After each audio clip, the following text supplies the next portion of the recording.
Rob, welcome. Thank you. The CPI numbers came out as of the time that we're recording, it was this morning. By the time it airs, it'll be a few days ago.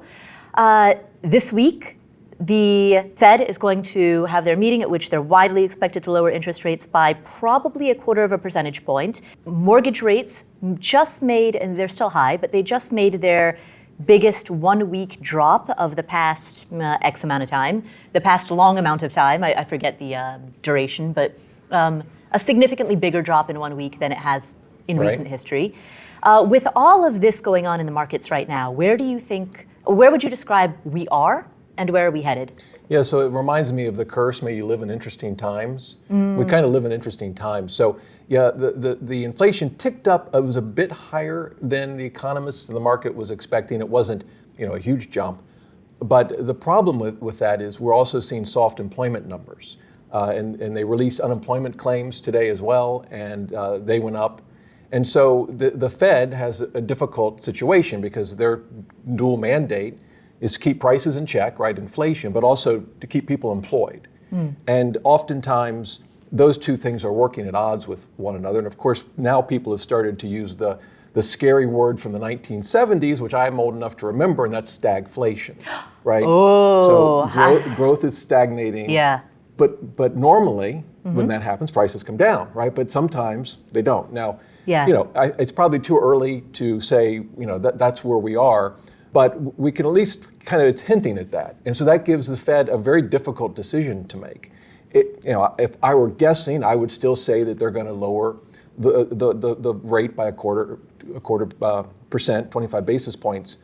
But it's not a sure thing. And what I think others are looking at now is what happens next. Because some were pricing in 2 or 3 rate cuts this year, and then some more early next year. Honestly, I don't think anyone knows. I mean, everyone's out there predicting. I think there's just too much uncertainty. Sometimes there's uncertainty and we don't see it. We don't know it. Right. But we're seeing the uncertainty now. I think predictions, they're probably not worth a whole lot. But my prediction would be they'll still lower by 25 basis points. But who knows? And what happens after that, there's no way to know because we just don't know the data. We're going to get more data before that happens. Right. So I should say, as of the time that we're recording, of course, the Fed has not met yet. They'll be meeting next week, but the futures markets are pricing in an over 90% probability of that quarter point cut.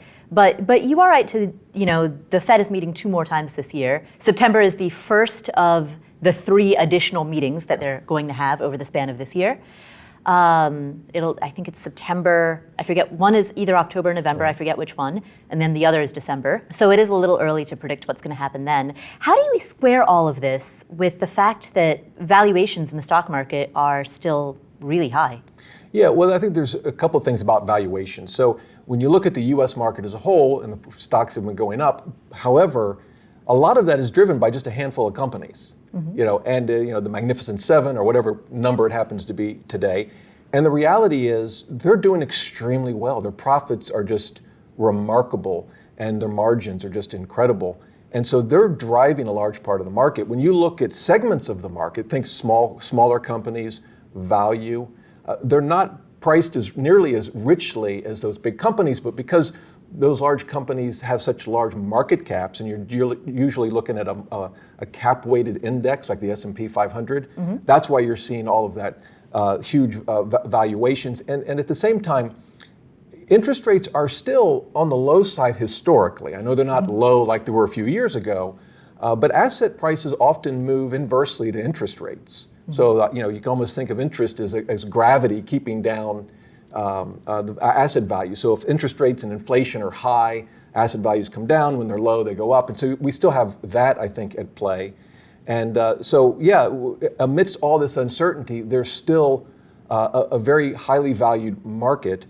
But that's not going to last forever. I'm not here to predict when the next market crash will happen. No one knows.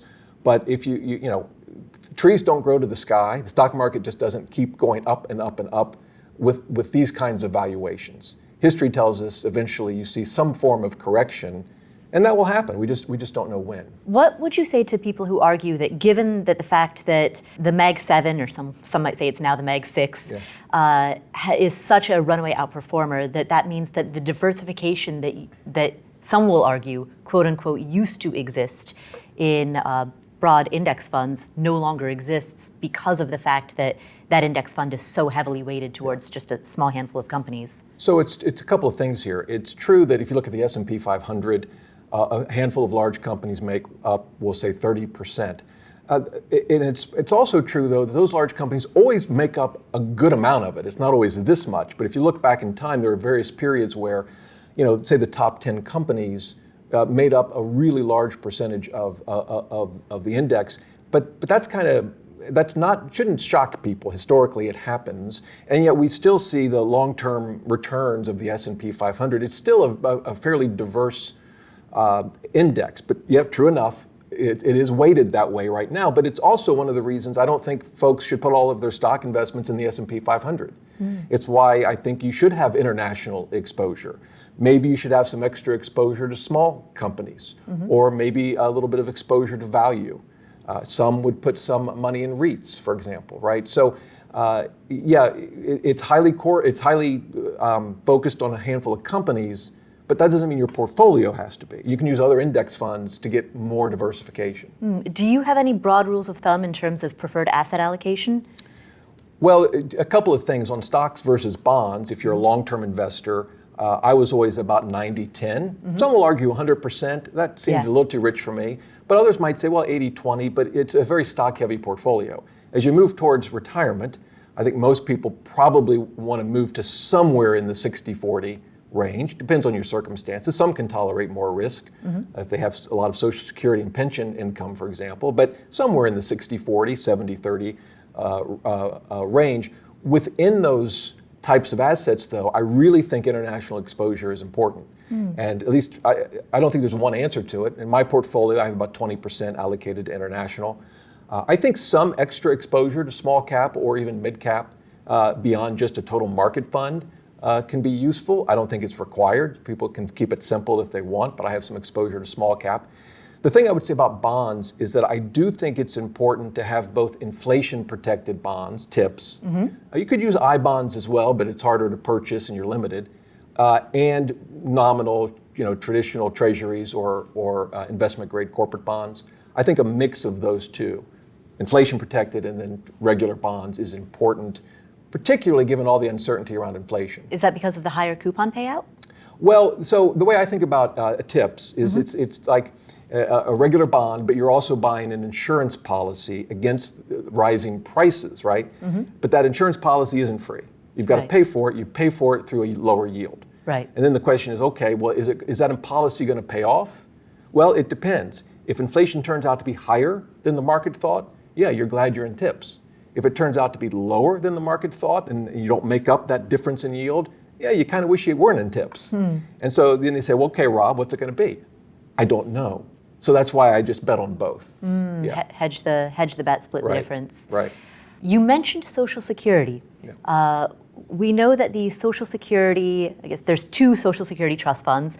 One is on track to run out in the next 7 years. The other is on track to run out in the next 9 years. Sounds so depressing when you say it like that. I know. And to be clear for the audience, when we say run out, that doesn't mean there will be no payment whatsoever. It just means that the fund will be insolvent and payments, if nothing changes, will be reduced. Yes. How worried, and you, I know, have an audience that tends to be a bit older. Your audience is typically about 50s, 60s and above, and better? Just like me. Yeah. Well, how old are you?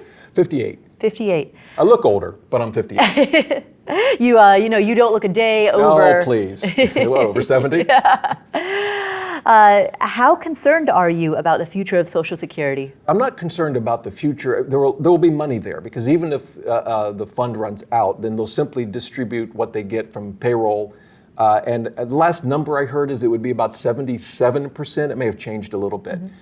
So that's a concern, though. I mean, particularly given how many retirees live just on Social Security, going from $100 to $77. That's huge. That's a big deal. And I personally believe, maybe I'm too optimistic, that between now and then the government will figure that out. I just think politically it would be too disastrous for our government to allow that to happen. Now, having said that, I thought they would have fixed it by now. And here we are. And not only have they not fixed it, they're not really talking about it. Yeah. You don't hear about it. Right, exactly. Yeah. But I'm still optimistic. I still believe they'll fix it. But I think from a planning perspective, you've got to be prepared and think about what if they don't. You know, unfortunately, that's the position we're in. And then what would it look like if your benefits were cut by, 20 or 23% or something like that? Wow. So then what advice would you give to somebody who is, say, between the ages of 55 to 60 and underfunded for retirement, and they are kind of heavily relying on, maybe not entirely Social Security, but they're just underfunded and the clock is ticking? Yeah, so the earlier they make decisions and changes, like, for example, spending less so they can save more, the sooner they do that, the easier it will be. It's kind of like our own government. We keep thinking, when are they going to stop spending all this money and do something about the debt? And the longer the government waits, the harder, as a country, the decisions we're going to have to make, right? Well, it's the same thing for you and me and individuals. So if you're 55, you've got 5, 10, maybe 15 years, depending on how long you want to work, to start making some adjustments by spending less and saving more. If you wait till you're 60 to make those tough decisions, now you're in even more of a bind. So at no time is it going to be easy, right? You just kind of have to accept that it's going to be a little painful. But if that's the situation you're in, you either have to start saving more, right? Or you have to be prepared to work longer. But even that's an unknown. Some folks are forced to retire for health reasons, or maybe they get let go from their company. So, you can't count on being able to work to your 70, even if that's what you want to do. A lot of people don't want to work that long. So I think the big takeaway for me is figure out now the difficult decisions you can make, again, to save more, possibly work a little longer. I know that's probably not what everyone wants to hear, but if you're in a difficult situation, sometimes you have to make those difficult choices. I've heard some people argue that if you are, let's say you're 60 years old, you're approaching retirement, you're underfunded, that you should invest more aggressively in order to compensate for lost time. What do you make of that argument? I don't generally like it, but it depends on what folks mean. Because some folks could say that and mean one thing. They might say, well, I think I'll go to 70% stocks instead of 65. Others might say, oh no, I'm going to be 100% stock. So you have to think about what does it mean to be more aggressive. But the thing that folks have to keep in mind is, when you're 60, depending on when you're going to retire, you're going to need to start spending some money at some point in the not too distant future. Let's say if you retire at 65. And so can you move your portfolio a little bit on the risky side? Maybe. But you also have to understand what's the potential downside of doing that. So if someone said to me, well, I'm going to go 90-10, even though I want to retire in 3 years, I would just have a simple question for them. Fine. What will your life be like if your portfolio loses 40% in that time? What would your life look like? Would you still be able to retire? Would you have to work longer? Some folks may say, yeah, that would be terrible, and I would work longer, and I'm okay with that.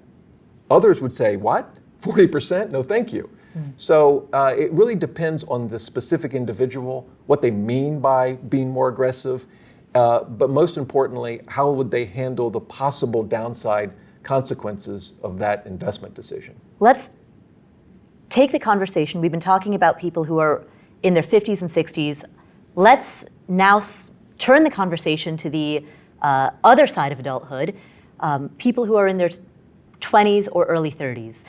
One of the major complaints that we hear from younger millennials and Gen Z is a sense that the American dream is now out of reach, that they are unable to afford a home in particular. But if we take that premise and say many people want a home, they feel as though they're priced out, they feel as though, even though unemployment is low, the job market is generally stagnant. Employers are not hiring as much, and we see that in the hiring data. What is your response to the commonly held assertion that the younger generation, that Gen Z has it harder than boomers? Yeah, so the one thing I would focus on is what you can control. I don't know who has it harder than whom. I think depending on the circumstances, folks deal with any number of challenges, personal and economic and everything else.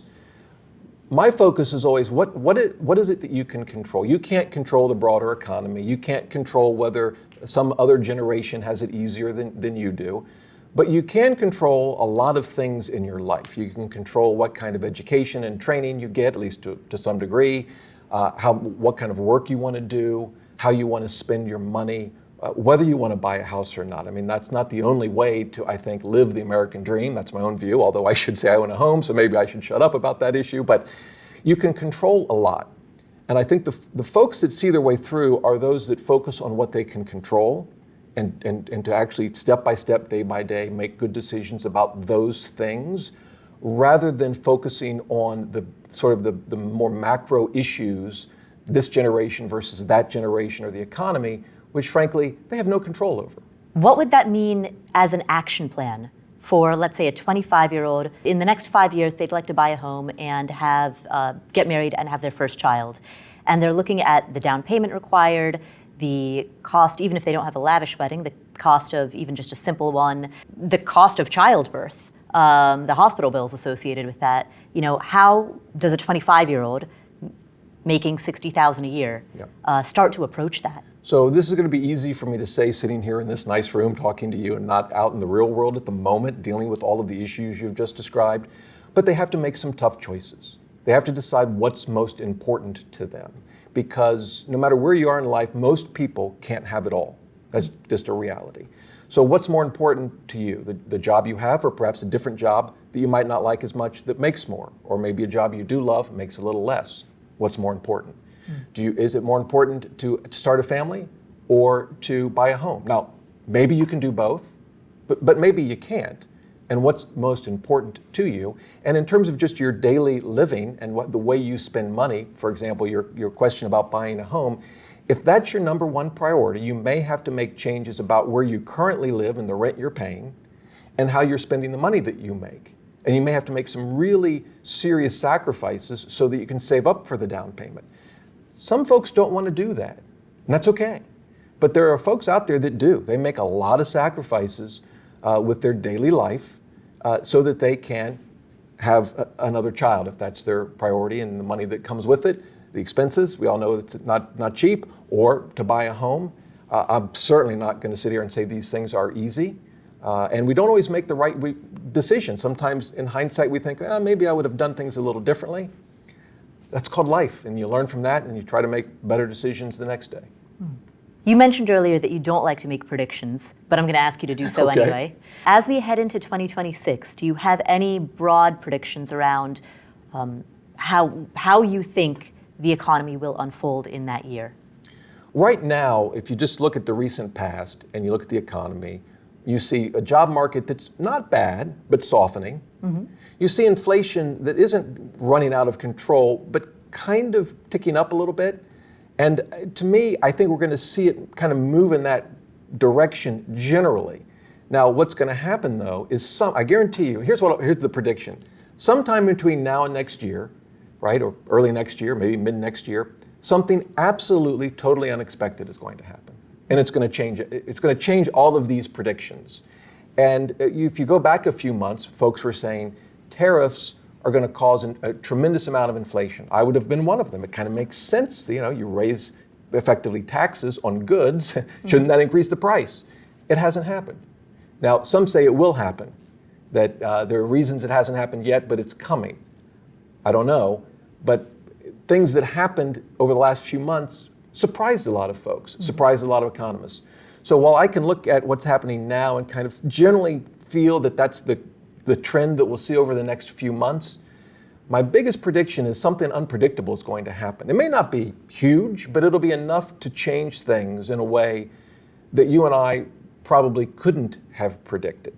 And I think it's important for folks to appreciate that, because I think the big mistake folks make is thinking they can predict these things and then make significant changes, for example, in how they invest their money. Occasionally it pays off, just like occasionally you win the lottery. But I think most of the time for most investors, they're sorry they went down that path. So that's my anti-prediction prediction. I don't know what you call that. Well, it reminds me of the Morgan Housel quote about how the study of history is the study of surprises. Excellent. That's a good way to think about it. Right. Well, thank you for joining us. Thank you for spending this time with us. Where can people find you if they'd like to hear more? RobBerger.com and Rob Berger on YouTube. And Paula, thanks for having me.